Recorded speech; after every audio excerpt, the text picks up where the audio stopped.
اللہ پر بھروسہ۔ والدہ سے آخری بار بلند آواز سے بات کیے کئی برس بیت گئے۔ تب ابا جی نے ایک جملہ کہا تھا جس کے بعد میری آواز گلے میں ہی کہیں دب گئی۔ کہنے لگے والدہ سے آخری بار بلند آواز سے بات کیے کئی برس بیت گئے۔ تب ابا جی نے ایک جملہ کہا تھا جس کے بعد میری آواز گلے میں ہی کہیں دب گئی۔ کہنے لگے بیٹا، اگر اتنا پڑھ لکھ کر بھی یہ نہ سیکھ پائے کہ بزرگوں سے بات کیسی کرنی ہے تو کل سے کالج نہ جانا۔ جو تعلیم اچھا انسان نہ بنا پائے اس کا مقصد ہی کیا ہے؟ کمائی تو سنیارے کی دکان کے باہر گندی نالی سے کیچڑ چھاڑنے والا ان پڑھ بھی کئی پڑھے لکھوں سے زیادہ کر لیتا ہے۔ اسی طرح پہلی اور آخری بار روزگار کا خوف تب ختم ہو گیا تھا جب ہم انتہائی سخت حالات کا شکار تھے۔ چند ہزار کی ایک ملازمت کے دوران کسی نے ایسی بات کر دی جو برداشت نہ کر پایا۔ دفتر سے ہی ابا جی کو مشورہ کے لیے فون کیا تو کہنے لگے، ملازمت چھوڑنے کے لیے مجھے فون تب کرنا جب خدا پر اعتبار نہ ہو۔ اس مالک نے رزق کا وعدہ کیا ہے نا، تو پھر اس کے وعدے پر یقین بھی رکھو یا پھر اسے مالک تسلیم کرنے سے انکار کر رہے ہو۔ یہاں ملازمت کے لیے دل نہیں مانتا تو ایک لمحے کی بھی تاخیر نہ کرنا۔ میں نے فون بند کیا اور اسی وقت استعفیٰ لکھ دیا۔ 4 دن میں بے روزگار رہا۔ ان 4 دنوں میں جتنا فکر مند رہا باجی اتنا ہی مطمئن نظر آئے۔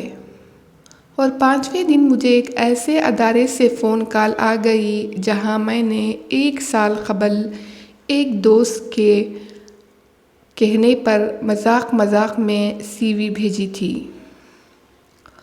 اور مجھے اب یاد تک نہ تھا۔ تنخواہ پیکیج پہلی ملازمت سے 3 گنا تھا۔ اس کے بعد سے یہی ہوتا آیا ہے۔ جب بھی خدا کے بھروسے سے کسی ملازمت سے استعفیٰ دیا، اللہ نے پہلے سے بڑھ کر نواز دیا۔ رب کی مہربانیوں کی طویل داستانیں ہیں جن کا عینی شاہد ہوں۔ ایک بار صورتحال یہ تھی کہ جب ابا جی اپنے گھر تعمیر کر رہے تھے تو ٹائلوں کے لیے لگ بھگ 1.5 لاکھ کم پڑ گئے۔ ہم سب قدرے پریشان تھے تو ایک دن ابا جی کہنے لگے، بیٹا میں ساری عمر حرام سے بچا ہوں اور تم سب کو بچایا ہوں۔ مجھ سمیت میرے خاندان کے کسی فرد نے کسی کا حق نہیں کھایا تو یہ کیسے ممکن ہے مجھے ضرورت ہو اور رب عطا نہ کرے؟ تب عجیب سا لگا، نہ کوئی وسیلہ نہ کہیں سے امید۔ ابا جی کی ملازمت کی آخری ماہ تھے، اچانک خبر ملی ابا جی کو پنجاب کا بیسٹ آفیسر قرار دیا گیا ہے۔ وزیر اعلیٰ کی جانب سے ایوارڈ کے ساتھ ساتھ کیش انعام بھی تھا۔ اس انعام کے باوجود ابھی بھی 50,000 کم تھے۔ ابا جی کہنے لگے، میں مقابلہ کی دوڑ میں شامل نہیں ہوا، صرف اپنا فرض ادا کرتا رہا ہوں۔ خدا نے اس انعام کا حقدار قرار دلا کر یہ رقم دلوا دی ہے تو باقی رقم کا انتظام بھی وہی کر دے گا۔ میں اس کے علاوہ کسی کے آگے ہاتھ نہیں پھیلاؤں گا۔ اسی ہفتے اگلی خبر یہ ملی کہ محکمہ کی جانب سے بھی بہترین آفیسر قرار دیتے ہوئے کیش انعام دیا جا رہا ہے۔ ہمیں جتنی رقم کی ضرورت تھی اس سے زیادہ رقم عزت کے ساتھ آ گئی تھی۔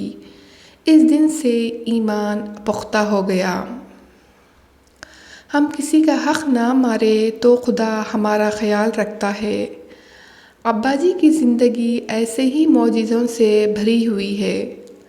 ان بظاہر عام سی باتوں سے میں نے بہت کچھ سیکھا ہے، سو اب ڈر نہیں لگتا، نہ کسی کے ہارنے کا اور نہ ہی رزق کی کمی کا۔